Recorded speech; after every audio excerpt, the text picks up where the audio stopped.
ਕਰ ਰਹੇ ਹਾਂ, ਉਸ ਨੂੰ ਆਰੰਭ ਕਰਨ ਤੋਂ ਪਹਿਲਾਂ ਜਿਵੇਂ ਪਿਛਲੇ ਮੰਗਲਵਾਰ ਵੀਰ ਅਰਵਿੰਦਰਪਾਲ ਸਿੰਘ ਜੀ ਨੇ ਇੱਕ ਇੰਟਰਸਟਿੰਗ ਕਵਿਤਾ ਆਪ ਜੀ ਨੂੰ ਸੁਣਾਈ ਸੀ। ਅੱਜ ਵੀ ਉਹਨਾਂ ਨੂੰ ਰਿਕੁਐਸਟ ਕਰ ਰਹੇ ਹਾਂ ਕਿ ਆਪਣੀ ਲਿਖੀ ਹੋਈ ਕਵਿਤਾ ਆਪ ਜੀ ਨਾਲ ਸਾਂਝੀ ਕਰਨ ਜੀ। ਵੀਰ ਅਰਵਿੰਦਰਪਾਲ ਸਿੰਘ ਜੀ। ਵਾਹਿਗੁਰੂ ਜੀ ਕਾ ਖਾਲਸਾ, ਵਾਹਿਗੁਰੂ ਜੀ ਕੀ ਫਤਿਹ।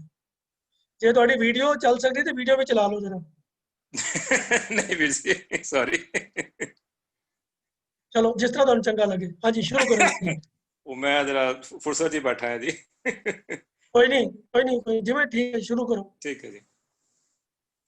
कविता जी।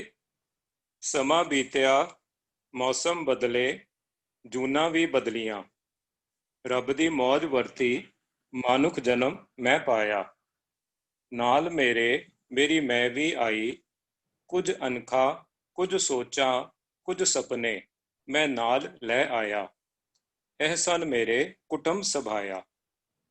70-80 साल दा सफर सी टपना, रब दा नाम दिन रात सी जपना, इन्हां शर्तां ते मानुख जन्म मिलिया सी, पर मेरे मन ने जिंदगी दा चित्तर कुछ होर ही सिरजिया सी। बच्चे रब दा रूप ने, मिठी लगदी सबना नूं इन्हां दी बोली, जप तप संजम ते धर्म कौन ने, कायनात सी बस मां दी झोली। खाना पीना हसना सोना, मोटे मोटे कम सी चार, लगदा नहीं सी जिंदगी दी कोई बाजी, जावांगा मैं हार। कद वधिया जोश वधिया खून होया गरम, चंगे मंदे डिठे अनडिठे मैं कीते अनेका करम। कदे कदे गुरद्वारे जाके ਕੰਨਾਂ ਵਿੱਚ ਪੈਂਦੀ ਸੀ ਰੱਬ ਦੀ ਬੋਲੀ, ਪਰ ਕਾਦਰ ਤੇ ਕੁਦਰਤ ਕੌਣ ਨੇ, ਇਹਨਾਂ ਸੋਚਾਂ ਵਿੱਚ ਜ਼ਿੰਦਗੀ ਕਦੇ ਨਾ ਡੋਲੀ। ਜ਼ਿੰਦਗੀ ਫਿਰ ਧੀਰੇ ਧੀਰੇ ਅੱਗੇ ਵਧਦੀ, ਕਰਦੇ ਕਰਦੇ ਰਹਿ ਗਈ ਅੱਧੀ। ਮੈਂ ਗਿੰਦਾ ਹੀ ਰਿਹਾ ਮੈਂ ਕੀ ਖਟਿਆ ਤੇ ਕੀ ਕਮਾਇਆ, ਜ਼ਿੰਦਗੀ ਦਾ ਸਫ਼ਰ ਮੈਂ ਬਿਰਥਾ ਹੀ ਗਵਾਇਆ। ਪਰ ਸ਼ਾਇਦ ਕਦੀ ਕੀਤੀ ਹੋਵੇਗੀ ਦਿਲੋਂ ਪੁਕਾਰ, ਰੱਖ ਲੈ ਮਾਲਕਾ ਤੂੰ ਰੱਖਣ ਹਾਰ। ਟੁੱਟ ਕੇ ਰੱਬ ਨੇ ਦਿੱਤਾ ਇੱਕ ਨਵਾਂ ਪਰਿਵਾਰ, ਜਿੱਥੇ ਸੀ ਗੁਰੂ ਦੀ ਬਾਣੀ ਤੇ ਗੁਰਬਾਣੀ ਵਿਚਾਰ। ਹੁਣ ਤੇ ਦਿੱਕਤਾਂ ਹੋਰ ਵੱਧ ਗਈਆਂ, ਜਦ ਗੁਰੂ ਦੀ ਕੁਝ ਗੱਲਾਂ ਸਮਝ ਪਈਆਂ। ਇਤਵਾਰ ਤੇ ਇਤਵਾਰ ਗੁਰਦੁਆਰੇ ਮੱਥਾ ਟੇਕ ਲਿਆ, ਸੋਚਦਾ ਸੀ ਨੇਮ ਪੂਰਾ ਹੋ ਗਿਆ। ਪਰ ਹੁਣ ਤੇ ਗੱਲ ਸੀ 20 ਬਿਸਵੇ ਮੰਨਣ ਦੀ, ਇਤਨੀ ਹਿੰਮਤ ਮੈਂ ਕਿੱਥੋਂ ਇਕੱਠੀ ਕਰਨੀ ਸੀ। ਬੱਚੇ ਅਸੀਂ ਰੱਬ ਦੇ, ਉਹ ਰੱਖਦਾ ਸਾਨੂੰ ਹੱਥ ਦੇ। ਥੱਕ ਕੇ ਭਰੋਸਾ ਮੈਂ ਰੱਬ ਤੇ ਰੱਖਿਆ, ਜਦ ਗੁਰਬਾਣੀ ਵਿੱਚ ਇਹ ਲਿਖਿਆ ਪੜਿਆ। ਕਰ ਕਿਰਪਾ ਅੰਤਰ ਉਰ ਧਾਰੇ, ਪਸ ਪ੍ਰੇਤ ਮੁਗਧ ਪਾਥਰ ਕੋ ਤਾਰੇ। ਪਸ਼ੂ ਦੀ ਨਿਆਈ ਮੈਂ ਖਾਧਾ ਤੇ ਸੋਇਆ, ਪ੍ਰੇਤ ਦੀ ਨਿਆਈ ਮੈਂ ਇਤ ਉਤ ਡੋਲਿਆ। ਮੁਗਧ ਦੀ ਨਿਆਈ ਮੈਂ ਮਾਇਆ ਵਿੱਚ ਖੋਇਆ, ਪੱਥਰ ਦੀ ਨਿਆਈ ਮੈਂ ਆਪਣਾ ਅੰਦਰ ਨਾ ਭਿਗੋਇਆ। ਚਾਰੇ ਗੱਲਾਂ ਮੈਂ ਕੀਤੀਆਂ ਪੂਰੀਆਂ, ਅਜੇ ਵੀ ਰੱਬ ਨਾਲੋਂ ਬਣੀਆਂ ਹੋਈਆਂ ਨੇ ਦੂਰੀਆਂ। ਰੱਬ ਵੀ ਆਪਣੀ ਥਾਂ ਸੀ ਮਜਬੂਰ, ਕਰਮਾਂ ਦਾ ਲੇਖਾ ਜੋਖਾ ਜੋ ਸੀ ਭਰਪੂਰ। ਜ਼ਿੰਦਗੀ ਦਾ ਸਫ਼ਰ ਅੱਗੇ ਚੱਲਿਆ, ਰਾਹ ਵਿੱਚ ਕਿਤੇ ਮੇਰੀ ਅਣਖਾਂ ਹਾਰੀਆਂ, ਕਿਤੇ ਮੇਰੀ ਸੋਚਾਂ ਥਕੀਆਂ, ਕਿਤੇ ਮੇਰੇ ਸੁਪਨੇ ਵੀ ਟੁੱਟੇ। ਇੱਕ ਮੈਂ ਨੇ ਮੇਰਾ ਸਾਥ ਨਾ ਛੱਡਿਆ, ਉਹ ਚੰਬੜੀ ਰਹੀ ਮੈਨੂੰ ਘੁੱਟ ਕੇ। ਹੁਣ ਸੰਧਿਆ ਹੋ ਚੱਲੀ ਹੈ, ਦੀਵਾ ਬੱਲੇ ਤੇ ਰੋਸ਼ਨੀ ਮਿਲੇ। ਮੈਂ ਮੇਰੀ ਘੁਟਨੇ ਟੇਕਣ ਨਹੀਂ ਦਿੰਦੀ, ਪਰ ਮਨ ਦੇ ਕਿਸੇ ਕੋਨੇ ਵਿੱਚ ਹੈ ਇੱਕ ਆਸ, ਕਿ ਦਿਲੋਂ ਨਿਕਲੇ ਇਹ ਅਰਦਾਸ। ਕਿਰਤ ਕਰਮ ਕੇ ਵਿਛੁੜੇ, ਕਰ ਕਿਰਪਾ ਮੇਲੋ ਰਾਮ। ਚਾਰ ਕੁੰਠ ਦਹ ਦਿਸ ਭ੍ਰਮੇ, ਥਕ ਆਏ ਪ੍ਰਭ ਕੀ ਸ਼ਾਨ। ਵਾਹਿਗੁਰੂ ਜੀ ਕਾ ਖਾਲਸਾ, ਵਾਹਿਗੁਰੂ ਜੀ ਕੀ ਫਤਿਹ। ਵਾਹਿਗੁਰੂ ਜੀ ਕਾ ਖਾਲਸਾ, ਵਾਹਿਗੁਰੂ ਜੀ ਕੀ ਫਤਿਹ। ਬਹੁਤ ਬਹੁਤ ਧੰਨਵਾਦ। ਉਮੀਦ ਕਰਦੇ ਹਾਂ ਕਿ ਅੱਗੋਂ ਵੀ ਆਪ ਇਹ ਸਾਨੂੰ ਸੁਣਾ ਕੇ ਤੇ ਨਿਹਾਲ ਕਰਦੇ ਰਹੋਗੇ। ਹੁਣ ਅਸੀਂ ਵਾਪਸ ਆਉਂਦੇ ਹਾਂ ਆਪਣੇ ਲੜੀਵਾਰ ਵਿਚਾਰ ਸਵਈਏ ਸ੍ਰੀ ਮੁਖਵਾਕ ਮਹਲਾ ਪੰਜਵਾਂ, ਜਿਹਦੇ ਵਿੱਚ ਅਸੀਂ ਦੂਸਰੇ ਸੰਗ੍ਰਹਿ ਦੇ 6 ਸਵਈਆਂ ਦੀ ਵਿਚਾਰ ਕਰ ਚੁੱਕੇ ਹਾਂ। ਪਹਿਲੇ ਸੰਗ੍ਰਹਿ ਦੇ 9 ਸਵਈਏ ਸਨ, ਜਿਨ੍ਹਾਂ ਦਾ ਮੁੱਖ ਵਿਸ਼ਾ ਸੀ ਸਤਿਗੁਰੂ ਮਹਿਮਾ। ਦੂਸਰੇ ਸੰਗ੍ਰਹਿ ਦੇ ਅੰਦਰ ਗੁਰੂ ਅਰਜਨ ਪਾਤਸ਼ਾਹ ਦੇ ਉਚਾਰਨ ਕੀਤੇ ਹੋਏ 11 ਸਵਈਏ ਹਨ, ਜਿਨ੍ਹਾਂ ਦੇ ਵਿੱਚੋਂ ਪਹਿਲੇ 6 ਸਵਈਆਂ ਦੀ ਵਿਚਾਰ ਹੋ ਚੁੱਕੀ ਹੈ। 7ਵਾਂ ਸਵਈਆ ਸ਼ੁਰੂ ਹੁੰਦਾ ਹੈ, ਬ੍ਰਹਮਾਦਿਕ शिव छंद मुनीसुर रस्क रस्क ठाकुर गुण गावत।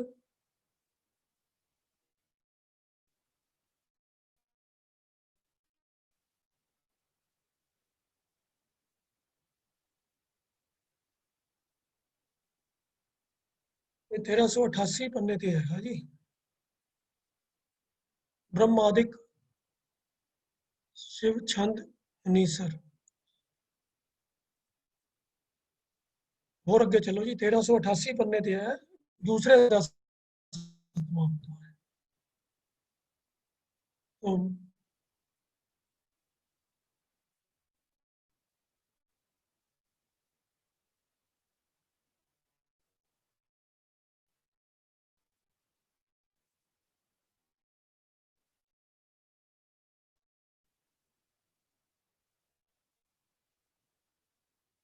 और अगे अल्लाह है।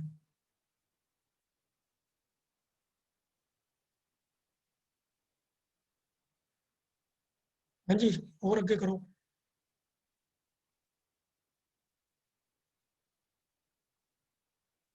हाँ जी, ब्रह्मादिक शिव छंद मुनीसुर रसक रसक ठाकुर गुण गावत। इंद्र मुनिंद्र खोजते गोरख आवत फुन धावत। सिद्ध मनुख देव अर दानव एक तिल ताको मरम न पावत। प्रिय प्रभ प्रीत प्रेम रस भगति हर जन ताकै दरस समावत। तिसै त्याग आन को जाचै मुख दंत रसन सगल कस जावत। रे मन मूढ़ सिमर सुख दाता नानक दास तुझे समझावत। ਜਿਵੇਂ ਕਿ ਪਿਛਲੇ ਵਾਰੀ ਵੀ ਅਰਜ਼ ਕੀਤੀ ਸੀ ਕਿ ਇਹਨਾਂ ਸਵਈਆਂ ਦਾ ਜੋ ਮੁੱਖ ਵਿਸ਼ਾ ਹੈ ਉਹ ਮਨੁੱਖ ਨੂੰ ਚੇਤਾਵਨੀ ਦੇਣੀ, ਝੰਜੋੜਨਾ ਕਿ ਇਹ ਮਨੁੱਖਾ ਜਨਮ ਤੈਨੂੰ ਕਿਸ ਮਕਸਦ ਵਾਸਤੇ ਮਿਲਿਆ ਹੈ। ਨਿਰਾ ਮਾਇਆ ਦੇ ਰਸਾਂ ਦੇ ਅੰਦਰ, ਮਾਇਆ ਦੇ ਸਵਾਦਾਂ ਦੇ ਅੰਦਰ ਹੀ ਅਜਾਈ ਆਪਣਾ ਸਮਾਂ ਨਾ ਬਿਤਾ। ਉਹ ਪਰਮਾਤਮਾ ਜਿਸ ਨੇ ਤੈਨੂੰ ਇਸ ਦੁਨੀਆ ਵਿੱਚ ਭੇਜਿਆ ਹੈ, ਇੱਕ ਅਨਮੋਲ ਮਨੁੱਖਾ ਜੂਨੀ ਬਖਸ਼ ਕੇ, ਉਸ ਸਰਬ ਸੁਖ ਦਾਤੇ ਪਰਮਾਤਮਾ ਨੂੰ ਆਪਣੇ ਹਿਰਦੇ 'ਚ ਵਸਾ, ਉਹਦੇ ਨਾਲ ਪਿਆਰ ਦਾ ਰਿਸ਼ਤਾ ਗੰਢ ਤੇ ਉਹਦਾ ਹੀ ਰੂਪ ਬਣ ਜਾ। ਇਹ ਸਾਰੇ ਸਵਈਆਂ ਦਾ ਜੋ ਰਨਿੰਗ ਥੀਮ ਹੈ ਇਹੀ ਹੈ। ਇਸ ਦੇ ਨਾਲ ਦੇ ਨਾਲ ਹੀ ਇਹ ਗੱਲ ਵੀ, ਇਹ ਵਿਚਾਰ ਵੀ ਨਾਲ ਚੱਲਦੀ ਹੈ ਕਿ ਉਹਦੇ ਗੁਨਾਹ ਦਾ, ਉਹਦੀ ਵਡਿਆਈਆਂ ਦਾ ਅੰਤ ਪਾਇਆ ਨਹੀਂ ਜਾ ਸਕਦਾ। ਦੁਨੀਆ ਵਿੱਚ ਅਨੇਕਾਂ ਹੀ ਲੋਕਾਂ ਨੇ ਆਪਣੇ ਆਪਣੇ ਤੌਰ ਦੇ ਉੱਤੇ ਯਤਨ ਕੀਤੇ ਕਿ ਉਹਦੀ ਵਡਿਆਈ ਦਾ, ਉਹਦੇ ਗੁਨਾਹ ਦਾ ਅੰਤ ਪਾਇਆ ਜਾ ਸਕੇ, ਪਰ ਕੋਈ ਵੀ ਇਸ ਵਿੱਚ ਸਫਲ ਨਹੀਂ ਹੋਇਆ। ਉਹ ਅੱਜ ਵਾਲੇ ਜੋ ਸਵਈਆ ਹੈ ਇਸਦੇ ਅੰਦਰ ਵੀ ਇਹੀ ਵਿਚਾਰ ਸ਼ੁਰੂ ਕਰ ਰਹੇ ਹਨ ਗੁਰੂ ਸਾਹਿਬ। ब्रह्मादिक शिव छंद मुनीसुर ठाकुर गुण गावत। ब्रह्मादिक, ब्रह्मा आदिक, ये दोनों लफ्जों को मिला के लफज इकट्ठा बन गया है ब्रह्मादिक। संधि है ब्रह्मा ते आदिक, भाव की है ब्रह्मा एटसेट्रा, ब्रह्मा आदि। आम तौर पर जो सानू नॉलेज होंगी है कि एक सीरीज विच या एक ग्रुप ਦੇ ਵਿੱਚ ਕਿਹੜੀਆਂ ਚੀਜ਼ਾਂ ਨੇ, ਤਾਂ ਅਸੀਂ ਗਰੁੱਪ ਦੀ ਇੱਕ ਚੀਜ਼ ਬੋਲ ਕੇ ਤੇ ਐਟਸੈਟਰਾ ਕਰਕੇ ਤੇ ਸਮਝਾ ਦਿੰਦੇ ਆ ਕਿ ਬਈ ਜਿਹਨਾਂ ਦੀ ਗੱਲ ਹੋ ਰਹੀ ਹੈ। ਜਿਵੇਂ ਅਸੀਂ ਜੇ ਕਹਾਂਗੇ ਬ੍ਰਹਮਾ ਆਦਿਕਤਾ ਦਾ ਮਤਲਬ ਹੋਏਗਾ ਬ੍ਰਹਮਾ ਸ਼ਿਵ ਜੀ ਤੇ ਆਪਣਾ ਵਿਸ਼ਨੂੰ ਜੀ। तो तीनों ਜਿਹੜੇ ਪ੍ਰਮੁੱਖ ਦੇਵਤੇ ਨੇ ਇਹ ਤਿੰਨਾਂ ਹੀ ਇਹਦੇ ਨਾਲ ਇਸ ਦੇ ਵਿੱਚ ਆ ਜਾਣਗੇ। ਜੇ ਕੋਈ ਹੋਰ ਗਰੁੱਪ ਹੋਵੇ ਜਿਵੇਂ 18 ਪੁਰਾਣ ਨੇ ਉਹਨਾਂ ਦੇ ਵਿੱਚੋਂ ਅਸੀਂ ਇੱਕ ਜਾਂ ਦੋ ਪੁਰਾਣਾਂ ਦਾ ਨਾਮ ਲੈ ਲਈਏ ਤੇ ਕਹੀਏ ਬਾਕੀ ਆਦਿਕ, ਤਾਂ ਉਹਦਾ ਮਤਲਬ ਕੀ ਹੋਏਗਾ ਬਾਕੀ ਦੇ ਜਿਹੜੇ 16 ਨੇ ਉਹ ਵੀ ਵਿੱਚੇ ਹੀ ਨਾਲ ਆ ਗਏ। तो ब्रह्मादिक शिव छंद, ब्रह्मा जी शिव जी ਅਤੇ ਵੱਡੇ ਵੱਡੇ ਮੁਨੀ ਜਿਹੜੇ ਹਨ ਉਹਨਾਂ ਦੇ ਜੋ ਵੇਦਾਂ ਦੇ ਦੁਆਰਾ ਪਰਮਾਤਮਾ ਦੇ ਗੁਣ ਬੜੇ ਰਸ ਦੇ ਨਾਲ ਬੜੇ ਪਿਆਰ ਦੇ ਨਾਲ ਉਹਦੇ ਗੁਣ ਗਾਏ। ਪਰ ਮੁਨੀਸੁਰ ਦਾ ਅਰਥ ਹੈ ਵੱਡੇ ਮੁਨੀ, ਛੰਦ ਦਾ ਅਰਥ ਹੈ ਵੇਦ। ਵੇਦਾਂ ਦੇ ਵਾਸਤੇ ਲਫ਼ਜ਼ ਆਇਆ ਛੰਦ। तो ਵੇਦਾਂ ਨੂੰ ਲਿਖਣ ਵਾਲੇ ਜਿਹੜੇ ਰਿਸ਼ੀ ਹਨ ਉਹਨਾਂ ਨੇ ਵੀ ਉਹਦੇ ਅੰਦਰ ਪਰਮਾਤਮਾ ਦੇ ਗੁਣਾਂ ਦੀ ਕਾਫੀ ਵਿਆਖਿਆ ਕੀਤੀ ਹੈ। ਪਰ ਗੁਰੂ ਸਾਹਿਬ ਕਹਿੰਦੇ ਹਨ ਕਿ ਉਹ ਸਭ ਵੀ ਉਸ ਦਾ ਅੰਤ ਨਹੀਂ ਪਾ ਸਕੇ।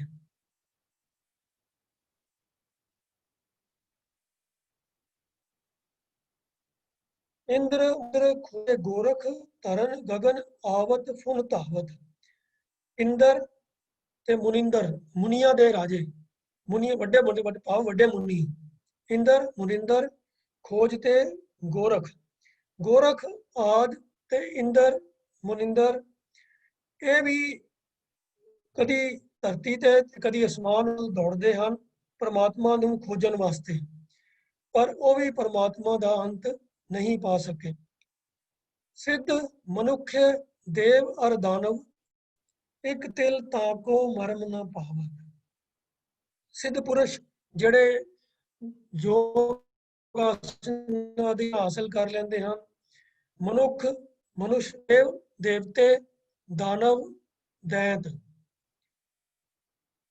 ਇੱਕ ਤਿਲ ਵੀ ਜ਼ਰਾ ਜਿੰਨਾ ਵੀ ਉਸ ਦਾ ਭੇਦ ਨਹੀਂ ਪਾ ਸਕੇ। ਇੱਕ ਤਾਂ ਇਹ ਜੋ ਲਾਲ ਕਲਰ ਦੇ ਵਿੱਚ ਲਫ਼ਜ਼ ਇੱਥੇ ਲਿਖਿਆ ਹੈ ਨਾ ਮਨੁੱਖ, ਇਹਦੇ ਸਪੈਲਿੰਗ ਜਿਹੜੇ ਹਨ ਉਹ ਫੌਂਟ ਦੀ ਪ੍ਰੋਬਲਮ ਕਰਕੇ ਪ੍ਰੋਪਰਲੀ ਨਹੀਂ ਇੱਥੇ ਟਾਈਪ ਹੋ ਸਕੇ। ਇਹਦਾ ਜੋ ਐਕਚੁਅਲ ਸਰੂਪ ਹੈ ਉਹ ਹੈ ਮੰਮਾ ਨੰਨੇ ਨੂੰ ਔਂਕੜ ਖੱਖਾ ਤੇ ਖੱਖੇ ਦੇ ਪੈਰ ਦੇ ਵਿੱਚ ਅੱਧਾ ਯਈਆ। तो ਇਹ ਫੌਂਟ ਦੀ ਪ੍ਰੋਬਲਮ ਹੈ ਜਿਹਦੇ ਕਰਕੇ ਅੱਧੇ ਯਈਏ ਦੀ ਜਗ੍ਹਾ ਤੇ ਉੱਤੇ ਪੈਰ ਦੇ ਵਿੱਚ ਲੱਗਣ ਦੀ ਬਜਾਏ ਸਾਈਡ ਤੇ ਦੋ ਵਾਰੀ ਯਈਆ ਪ੍ਰਿੰਟ ਹੋ ਰਿਹਾ ਹੈ।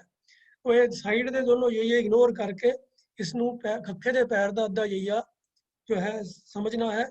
ਉਚਾਰਨ ਇਹਦਾ ਹੋਏਗਾ ਮਨੁੱਖ। तो ਯਈਏ ਦਾ ਅੱਧਾ ਉਚਾਰਨ ਹੋਏਗਾ ਮਨੁੱਖ। ਸਿੱਧ ਮਨੁੱਖ ਦੇਵ ਅਰ ਦਾਨਵ ਇੱਕ ਤਿਲ ਤਾਕੋ ਮਰਮ ਨਾ ਪਾਵਤ। ਤਿਲ बहुत छोटा ਜਿਹਾ ਮਾਮੂਲੀ ਜਿਹਾ ਹੁੰਦਾ ਹੈ ਔਰ ਆਮ ਤੌਰ ਤੇ ਇਹਦਾ ਇਸਤੇਮਾਲ ਕੀਤਾ ਜਾਂਦਾ ਹੈ ਕਿਸੇ ਬੜੀ ਮਾਮੂਲੀ ਛੋਟੀ ਚੀਜ਼ ਨੂੰ ਡਿਨੋਟ ਕਰਨ ਵਾਸਤੇ। ਜਦੋਂ ਇਹ ਗੱਲ ਕਹੀ ਜਾਂਦੀ ਹੈ ਵੀ ਇੱਕ ਤਿਲ ਤਾਕੋ ਮਰਮ ਨਾ ਪਾਵਤ, ਤਾਕੋ ਪਰਮਾਤਮਾ ਦਾ, ਤਾਂ ਪਰਮਾਤਮਾ ਵਾਸਤੇ ਆਇਆ ਹੈ, ਕੋ ਉਸ ਦਾ। ਪਰਮਾਤਮਾ ਦਾ ਭੇਦ ਨਹੀਂ ਪਾ ਸਕੇ ਇੱਕ ਤਿਲ ਮਾਤਰ ਵੀ, ਭਾਵ ਦਾ ਜਿੰਨਾ ਵੀ ਭਾਵ ਹੈ ਜਨ ਪਰਮਾਤਮਾ ਦੇ ਜਿਤਨੇ ਗੁਣ ਹਨ ਤੇ ਜਿੰਨੇ ਵੀ ਹਨ ਉਹਨਾਂ ਦੀ ਗਿਣਤੀ ਆ ਸਕਦੀ। ਉਹਨਾਂ ਦੇ ਵਿੱਚੋਂ ਜਿੰਨੀ ਲੋਕਾਂ ਨੂੰ ਹੈ ਜਿਨ੍ਹਾਂ ਨੇ ਉਹਦੇ ਗੁਣ ਨੂੰ ਸਮਝਣ ਦਾ ਯਤਨ ਕੀਤਾ ਹੈ ਉਹ ਟੋਟੈਲਿਟੀ ਦੇ ਮੁਕਾਬਲੇ 'ਚ ਬਹੁਤ ਹੀ ਨਿਗੂਣੇ ਹਨ, ਬਹੁਤ ਹੀ ਮਾਮੂਲੀ ਹਨ। तो एक तिल ताको मरम, मरम का अर्थ होता है जो ਉਹਦੀ ਐਕਚੁਅਲ ਜੋ ਹੋਂਦ ਹੈ, ਜੋ ਉਹਦਾ ਭੇਦ ਹੈ, ਉਸਦੀ ਅਸਲੀਅਤ, ਪਰਮਾਤਮਾ ਦੀ ਅਸਲੀਅਤ ਨੂੰ ਇੱਕ ਤਿਲ ਮਾਤਰ ਵੀ ਨਹੀਂ ਉਹ ਸਮਝ ਪਾ। प्रिय प्रभ प्रीत प्रेम रस भगति हर जन ताकै दर्श समावत।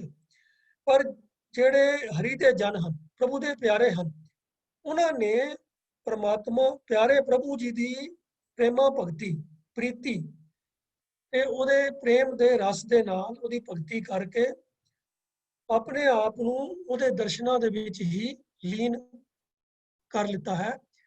तो ਭਾਵ ਕੀ ਹੈ ਕਿ ਜਿਹੜੇ ਬੰਦੇ ਅਕਲ ਦੇ ਸਹਾਰੇ, ਗਿਆਨ ਦੇ ਸਹਾਰੇ ਪਰਮਾਤਮਾ ਦਾ ਭੇਦ ਪਾਉਣ ਦਾ ਯਤਨ ਕਰਦੇ ਰਹੇ, ਉਹ ਤਾਂ ਸਾਰੇ ਹੀ ਹਾਰ ਉੱਠ ਕੇ ਥੱਕ ਕੇ ਬੈਠ ਗਏ। ਆਪਣਾ ਫੇਲਿਅਰ ਉਹਨਾਂ ਨੇ ਐਕਸੈਪਟ ਕਰ ਲਿਆ ਤੇ ਉਹ ਪ੍ਰਭੂ ਦੇ ਗੁਨਾਹ ਦਾ ਅੰਤ ਨਹੀਂ ਪਾ ਸਕੇ, ਪ੍ਰਭੂ ਦਾ ਭੇਦ ਨਹੀਂ ਪਾ ਸਕੇ। ਤਾਂ ਬਜਾਏ ਕਿ ਪਰਮਾਤਮਾ ਦਾ ਅੰਤ ਪਾਉਣ ਦਾ ਯਤਨ ਕੀਤਾ ਜਾਵੇ, ਪਰਮਾਤਮਾ ਦੇ ਜੋ ਪਿਆਰੇ ਹਨ ਉਹਨਾਂ ਨੇ ਪ੍ਰਭੂ ਦੇ ਪਿਆਰ ਨੂੰ ਆਪਣੇ ਹਿਰਦੇ 'ਚ ਵਸਾ ਕੇ ਆਪਣੇ ਆਪ ਨੂੰ ਉਹਦੀ ਪ੍ਰੇਮਾ ਭਗਤੀ ਦੇ ਅੰਦਰ ਲੀਨ ਕਰ ਲਿਆ, ਆਪਣੀ ਹੋਂਦ ਨੂੰ ਹੀ ਉਹਦੇ ਪਿਆਰ ਦੇ ਅੱਗੇ ਸਮਰਪਣ ਕਰ ਦਿੱਤਾ ਤੇ ਉਹ ਫਿਰ ਉਸਦੇ ਪਿਆਰ ਦੇ ਵਿੱਚ ਹੀ, ਉਹਦੇ ਦਰਸ਼ਨਾਂ ਦੀ ਚਾਹਤ ਦੇ ਵਿੱਚ ਹੀ ਲੀਨ ਹੋ ਗਏ। ਇਹ ਪ੍ਰਭ ਪ੍ਰੀਤ ਪ੍ਰੇਮ ਰਸ ਭਗਤੀ ਤਾਂ ਕਿ ਦਰਸ਼ ਸਮਾਵਤ, ਤਾਂ ਕਿ ਇੱਥੇ ਵੀ ਪਰਮਾਤਮਾ ਵਾਸਤੇ ਆਇਆ ਹੈ।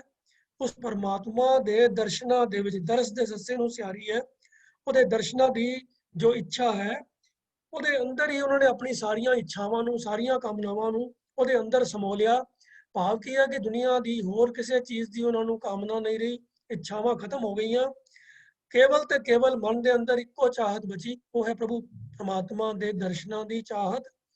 तो प्रभु परमात्मा के दर्शन किवें हुंदे हन, जो है ही निराकार है ਉਹਦੇ ਦਰਸ਼ਨ ਹੁੰਦੇ ਹਨ।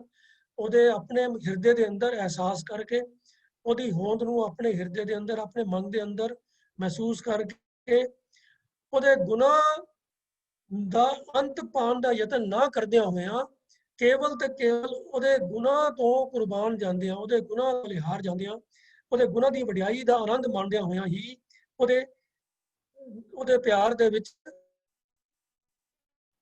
ਗੜੁਚ ਹੋ ਜਾਣਾ, ਗੜੂੰਦ ਹੋ ਜਾਣਾ, ਉਹਦੇ ਵਿੱਚ ਹੀ ਸਮਾ ਜਾਣਾ। ਉਹ ਇਹ ਜੋ ਅਹਿਸਾਸ ਹੈ, ਇਹੀ ਪ੍ਰਭੂ ਦੇ ਦਰਸ਼ਨਾਂ ਦੇ ਤੁਲ ਹੈ। ਤੋ ਪ੍ਰਿਯ ਪ੍ਰਭ ਪ੍ਰੀਤ ਪ੍ਰੇਮ ਰਸ ਭਗਤੀ, ਤੋ ਤਤ ਦੀ ਗੱਲ ਹੈ ਪ੍ਰਭੂ ਦੀ ਭਗਤੀ ਪ੍ਰੇਮ ਦੇ ਵਿੱਚ ਭਿੱਜ ਕੇ, ਉਹਦੇ ਪਿਆਰ ਦੇ ਵਿੱਚ ਇਕਮਿਕ ਹੋ ਕੇ, ਉਹਦੇ ਦਰਸ਼ਨਾਂ ਦੀ ਚਾਹਤ, ਉਹਦੇ ਨਾਲ ਅਭੇਦ ਹੋਣ ਦੀ ਚਾਹਤ।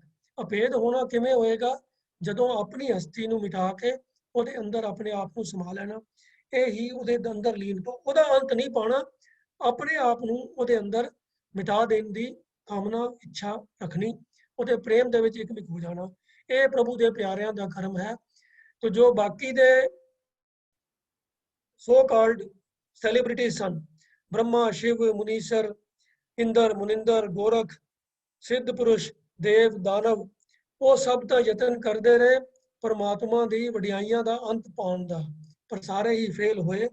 पर प्रभु के प्यारे जिहड़े हन ओहदी प्रेमा भगती दे विच रच के उन्हें अपने आप नूं परमात्मा के प्यार दे विच लीन कर लिया, दे दर्शन की मन की वो त्याग कर दिता। तो गुरु साहब अखीरलियां पंक्तियां दे विच फिर सेध दिंदे हन कि तिसे त्याग आन को जाचे मुख दंत रसन सगल कस जावत। पर इहदे उलट जिहड़े इंसान परमात्मा की प्रेमा भगती नूं त्याग के, उस परमात्मा के प्यार नूं छड्ड के आन को जाचे, आन का अर्थ होंदा है होर, अदर, आन को जाचे जाए हन मंग रख। जेड़े इंसान परमात्मा की इच्छा नूं छड्ड के, परमात्मा के प्यार नूं छड्ड के होर किसी चीज़ की कामना करते हैं या होर लोगों की इच्छा रखते हैं कि उन्होंने पासों कोई प्राप्ति होएगी, हालत की बनती है मुख दंत रसन सगल कस जावत। उन्होंने कोलों मंगदियां मंगदियां तां उन्हां दे मुख मूंह दंत दंद ते रसन जीभ मंग मंग के ही कस जाते हैं। भाव परमात्मा तो छुट जे किसी होर पासों कुछ प्राप्ति की कोई आस रखता है तो मंगा मंगदियां मंगदियां उन्होंने मूँह दंद ते जीभ कस जाते हैं, पर प्राप्त कुछ नहीं होंदा, पल्ले कुछ नहीं पैंदा। केवल एक परमात्मा ही है जो मंगे तो भी किते ज्यादा बख्शिशां करदा है। परमात्मा दियां वडियाइयां इतनियां बेअंत हैं, क्या है और क्या मिल गया। वो गल शुरू करता है, मैंने मांगा था गुल गुलिस्तां मिल गया, मैंने कतर मांगा था कतरा दरिया मिल गया, अजब तेरी रहमत मैं कैसे कहूँ, मैंने मांगा था क्या और क्या मिल गया। तो साडियां मंगां बड़ियां छोटियां जिहियां हुंदियां ने, असीं दुनियावी पदार्थां दी मंग करदे हां, थोड़े बहुत धन पदार्थ की मंग करते हैं, छोटिया छोटिया मंगा मंगते हैं। पर परमात्मा इन्ना बेअंत है कि वो साडियां मंगां तो भी किते ज्यादा सानू दातां बख्श दिंदा है। पर जे परमात्मा ਨੂੰ त्याग के कोई इंसान होरां पासों मंगन ਦੀ ਇੱਛਾ ਰੱਖੇ, ਇਹ ਉਮੀਦ ਰੱਖੇ ਕਿ ਹੋਰ ਕਿਧਰੋਂ ਮੈਨੂੰ ਪ੍ਰਾਪਤੀ ਹੋ ਜਾਏਗੀ, ਤਾਂ ਗੁਰੂ ਸਾਹਿਬ ਫਰਮਾਉਂਦੇ ਹਨ ਕਿ ਮੰਗਦਿਆਂ ਮੰਗਦਿਆਂ ਉਹਦੇ ਮੂੰਹ ਦੰਦ ਤੇ ਜੀਭ ਤੇ ਸਭ ਘਸ ਜਾਣਗੇ, ਪੱਲੇ ਉਹਦੇ ਭਾਵੇਂ ਕੁਝ ਪਵੇ ਜਾਂ ਨਾ ਪਵੇ। तो इसलिए आखिरी पंक्ति ਦੇ ਵਿੱਚ ਕਹਿੰਦੇ ਹਨ ਕਿ ਜਿਹੜਾ ਐਸੀ ਹਿਮਾਕਤ ਕਰੇ, ਐਸਾ ਮੂਰਖ ਕਰ ਵਾਲਾ ਕੰਮ ਕਰੇ, ਤਾਂ ਗੁਰੂ ਸਾਹਿਬ ਉਸ ਨੂੰ ਉਹੀ ਅੱਖਰ ਦੇ ਨਾਲ ਸੰਬੋਧਨ ਕਰਦੇ ਹਨ, ਰੇ ਮਨ ਮੂੜ ਸਿਮਰ ਸੁਖ ਦਾਤਾ ਨਾਨਕ ਦਾਸ ਤੁਝੇ ਸਮਝਾਵਤ। हे मेरे मूर्ख मन, ਉਸ ਸੁੱਖਾਂ ਦੇ ਦਾਤੇ ਪ੍ਰਭੂ ਨੂੰ ਹੀ ਆਪਣੀ ਯਾਦ ਦਾ ਹਿੱਸਾ ਬਣਾ, ਉਸੇ ਨੂੰ ਹੀ ਚੇਤੇ ਕਰ। ਇਹ ਪਰਮਾਤਮਾ ਦਾ ਦਾਸ ਨਾਨਕ ਤੈਨੂੰ ਇਹ ਗੱਲ ਸਮਝਾ ਰਿਹਾ ਹੈ। तो संबोधन तो चाहे मन ਨੂੰ ਕਰ ਰਹੇ ਹਨ, ਪਰ ਇਹ ਡਾਇਰੈਕਟਡ ਹੈ ਐਸੇ ਜੀਵਾਂ ਦੇ ਵੱਲ ਜਿਹੜੇ ਪ੍ਰਮਾਤਮਾ ਤੋਂ ਛੁੱਟ ਕਿਸੇ ਹੋਰ ਪਾਸੋਂ ਕੋਈ ਪ੍ਰਾਪਤੀ ਦੀ ਆਸ ਰੱਖਦੇ ਹਨ। ਸੁਖਮਨੀ ਸਾਹਿਬ ਵਿੱਚ ਜਿਵੇਂ ਪੰਕਤੀ ਆਉਂਦੀ ਹੈ ਨਾ, ਮਾਨਕ ਕੀ ਟੇਕ ਬਿਰਥੀ ਸਭ ਜਾਨ, ਦੇਵਨ ਕੋ ਇੱਕ ਹੈ ਭਗਵਾਨ। ਪਰ ਲੋਕ ਸ਼ਾਇਦ ਭੁੱਲ ਜਾਂਦੇ ਹਨ ਤੇ ਉਹਨਾਂ ਨੂੰ ਉਮੀਦ ਰਹਿੰਦੀ ਹੈ ਕਿ ਦੁਨਿਆਵੀ ਕੋਈ ਲੋਕ ਜਿਹੜੇ ਹਨ ਉਹ ਕੋਈ ਦਾਤਾਂ ਦੇਣ ਦੇ ਸਮਰੱਥ ਹਨ। तो गुरु साहब इत्थे बड़े स्पष्ट लफ्ज़ां च कहंदे हन, रे मन मूड़ सिमर सुख दाता नानक दास तुझे समझावत। हे मूर्ख मन, ये परमात्मा दा दास नानक तैनू ये गल समझांदा है कि सब सुखां दा दाता देण वाला वो प्रभु परमात्मा ही है, तो उसे नू ही तू अपने हिरदे दे विच चेते कर, उसे नू ही अपनी याद दा हिस्सा बना। ਇਹ 7ਵੇਂ ਸਵਈਏ ਦੇ ਵਿੱਚ ਇਹ ਵਿਚਾਰ ਗੁਰੂ ਸਾਹਿਬ ਨੇ ਪ੍ਰਗਟ ਕੀਤੇ ਨੇ। ਹੁਣ 8ਵਾਂ ਸਵਈਆ ਜਿਹੜਾ ਹੈ ਉਸ ਦਾ ਪਾਠ ਕਰਦੇ ਹਾਂ। ਮਾਇਆ ਰੰਗ ਬਿਰੰਗ ਕਰਤ ਭ੍ਰਮ, ਮੋਹ ਕੈ ਕੂਪ ਗੁਬਾਰ ਭਰਿਓ ਹੈ। ਏਤਾ ਗਬ ਆਕਾਸ਼ ਨ ਮਾਵਤ, ਬਿਸ਼ਟਾ ਅਸਤ ਕ੍ਰਿਮ ਉਦਰ ਭਰਿਓ ਹੈ। ਦ ਦਿਸਤਾਏ महा बिखिया को पर तन छीन, अज्ञान हरियो है। जोबन बीत जरा रोग ग्रस्यो, जम दूतन डन मिरत मरियो है। अनेक जोन संकट नरक पुंचत, सासन दुख गरत गरियो है। प्रेम भगत उधर से नानक, कर कृपा संत आप करियो है। तो इस सवैये की पहली पंक्ति गुरु साहब फरमाते हैं, माया रंग बिरंग करत भ्रम, मोह कै कूप गुबार भरियो है। रंग माया दे रंग, ये जो हुण पंक्ति है ना, ये दो अलग अलग टीकियां दे विच ना बड़े अलग अलग तरीके दे नाल अर्थ कीते गए हैं। एक तो बिरंग जिहड़ा है ना, रंग का एक एसोसीएट वर्ड के तरीके दे नाल इस्तेमाल किया जाता है। जिवें असीं कहंदे हां ना भी रंग बिरंगी, तो उस सेंस की होंदा भी अलग अलग रंगां वाली, भांत भांत दे रंगां वाली।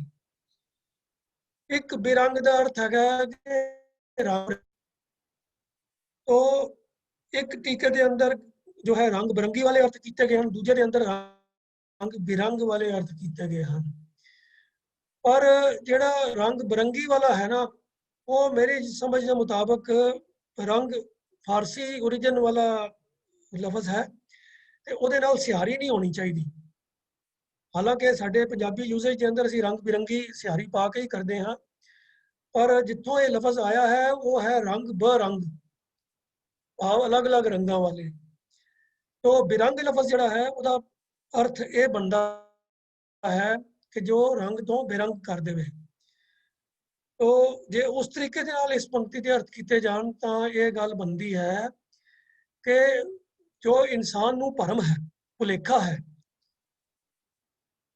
कि माया उसनूं सुख दे सकती है, उस भुलेखे की वजह करके उहदे जिहड़े माया दे नाल उसदा जो प्यार है, जो माया दे रंग हैं, वो सारे बेरंग हो जाते हैं, उहदे हथ पल्ले कुछ नहीं पैंदा। ते वो आप माया की अटैचमेंट दे अंधेरे खूह के अंदर पै जाता है। मोह कै कूप गुबार भरियो है। कूप का अर्थ हुंदा है कुआं, खूह। ਗੁਬਾਰ ਦਾ ਅਰਥ ਹੁੰਦਾ ਹੈ ਅੰਧੇਰਾ, ਅੰਧੇਰਾ ਖੂਹ। ਅੰਧੇਰਾ ਖੂਹ ਉਹ ਹੁੰਦਾ ਹੈ ਜਿਹਦੇ ਅੰਦਰ ਕੁਝ ਨਜ਼ਰ का ਕੁਝ ਨਾ ਆਵੇ। ਅੰਨਾ ਖੂਹ ਬਹੁਤ ਡੀਪ ਹੋਵੇ ਖੂਹ ਤੇ ਉਹਦੇ ਚ ਨਜ਼ਰ ਕੁਝ ਵੀ ਨਾ ਆਵੇ ਕਿ ਥੱਲੇ ਪਾਣੀ ਹੈ ਵੀ ਹੈ ਕਿ ਨਹੀਂ ਹੈ ਜਾਂ ਕਿੱਥੇ ਤੱਕ ਪਾਣੀ ਹੈ, ਕੁਝ ਨਜ਼ਰ ਨਹੀਂ ਆਉਂਦਾ। ਅੰਨਾ ਖੂਹ ਉਹਦੇ ਵਿੱਚ ਬੰਦਾ ਅਗਰ ਜੇ ਗਿਰ ਜਾਵੇ ਤੇ ਉਹਦੇ ਤੋਂ ਬਾਹਰ ਨਿਕਲਣਾ ਨਾਮੁਮਕਿਨ ਜਿਹਾ ਹੋ ਜਾਂਦਾ ਹੈ। तो गुरु साहब ने अंधकूप की गल गुरबाणी च कई बार की है। उत्थे लफज अंधकूप वरत्या है, इत्थे कूप गुबार जिहदा अर्थ है अन्ना कूप। तो मोह दे विच फसे हुए इंसान की तुलना की है जिहड़ा अन्ने खूह दे विच डिग पैंदा है, जिहदे विचों बाहर निकलना बड़ा मुश्किल हुंदा है। ये मोह की पकड़ ही ऐसी हुंदी है कि जिहड़ी बंदे नूं जिन्नू जकड़ लैंदी है ਉਹਦਾ फिर छुटकारा औखा हो जाता है। संस्कृति श्लोकां दे अंदर गुरु अर्जन पातशाह ने मोह ਨੂੰ तुलना दी है चिक्कड़ दे नाल। मोह चिक्कड़ फाथे निगरत हम जाते। इस तरीके दे नाल ओहदे च मोह फिर जो थे मोह ਨੂੰ ਵੀ चिक्कड़ दे नाल होते संस्कृति श्लोक दे अंदर भी तुलना की चिक्कड़ दे नाल।